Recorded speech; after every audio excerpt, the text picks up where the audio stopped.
Assam Jatiabadi Yuba Chatra Parisati Hekpen AJYCP Pokajana Rotum Tongsekotmen pherangke amai kepa.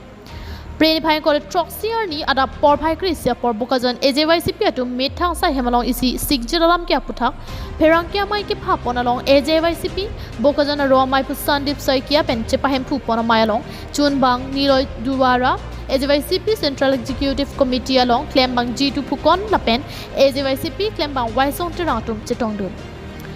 pherangke amai along kedamtang ni bhai kore por ni West Karbiang long Hawaipur Kironi along long lelam ki pen inut Dimasapi long le hem pu aphat keche sotum areng ahugi paso pen ke charpu pen hur ki chudut alam ke aphuthak AJYCP Karbiang long aru atum pen sodak pen pinrem pondu যে আমি কোনো জাতিগত বা কোনো জনগোষ্ঠীৰ বিৰুদ্ধে নহয় আমি ক'ব বিচাৰিছো যে তেওঁলোকে ইয়াত আহি বসবাস কৰিছে পৰ্যায়গত লোকসকলে তেওঁলোকক ইয়াত মাটি বাৰী দিয়া হৈছে তেওঁলোকে ইয়াত ব্যৱসায় কৰিছে বাণিজ্য হৈছে ধন টকা পইচা ঘটিছে তাত আমালোকে ক'বলগীয়া একো নাই কিন্তু ইয়াত বসবাস কৰি থকা খিলঞ্জীয়া লোকসকলক বা খিলঞ্জীয়া জাতি জনগোষ্ঠী সমূহক যদি একাংশক যদি তেওঁলোকে দুৰ্বলতাৰ সুযোগ লৈ পেলাই যদি এনেদৰে অত্যাচাৰ কৰিবলৈ হয় তেতিয়াহ'লে আমি কেনেদৰে সহ্য কৰিম সেইকাৰণে অতি শীঘ্ৰে জিলা প্ৰশাসনৰ এই যিটো ঘটনা ঘটিছে পশ্চিম কাৰ্বিআংলঙৰ হাৱাইপুৰত খেৰণী অঞ্চলত সেই ঘটনা উচিত তদন্ত কৰি পেলাই যিসকল দোষী ব্যক্তি আছে তেওঁলোকক শাস্তি দিবৰ বাবে আমি অসম জাতীয়তাবাদী যুৱ ছাত্ৰ পৰিষদে দাবী জনাইছো Laben keche ke bia sotum karbi ni masatum district along naki dudun chot pen lason nang lang plot pen keteng kheng pon ge chok che pusi jong thip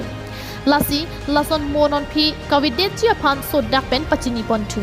kalipute ke bang journey isi kachedong akeng kam tame deng nang ko puta phukon sang ho pen pachini pon thu আলিখে পশ্চিম কাৰ্বিআংলং জিলাৰ খেৰণী অঞ্চলৰ হাৱাইপুৰত এটা যি পৰিস্থিতি উদ্ভৱ হ'ল আমি সংবাদ মাধ্যমৰ জৰিয়তে গম পাইছোঁ যিটো অপৰিতিকৰ এটা পৰিস্থিতি সৃষ্টি হৈছিলে তাত আমি ক'ব বিচাৰিছোঁ যে অসম জাতীয়তাবাদী যুৱ ছাত্ৰ পৰিষদৰ কাৰ্বিআংলং জিলা সমিতিৰ তৰফৰ পৰা যে এগৰাকী জনগোষ্ঠীয় মহিলা তথা ছোৱালী বহিৰাগত একাংশ লোকে চুলিত ধৰি যিদৰে ৰাস্তাত বগৰাই দিলে এই ক্ষেত্ৰত আমি যুৱ ছাত্ৰ পৰিষদে প্ৰথমতে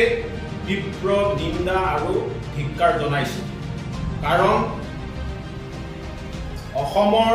কাৰ্বিআংলং জিলাৰ এগৰাকী খিলঞ্জীয়া জনগোষ্ঠীয়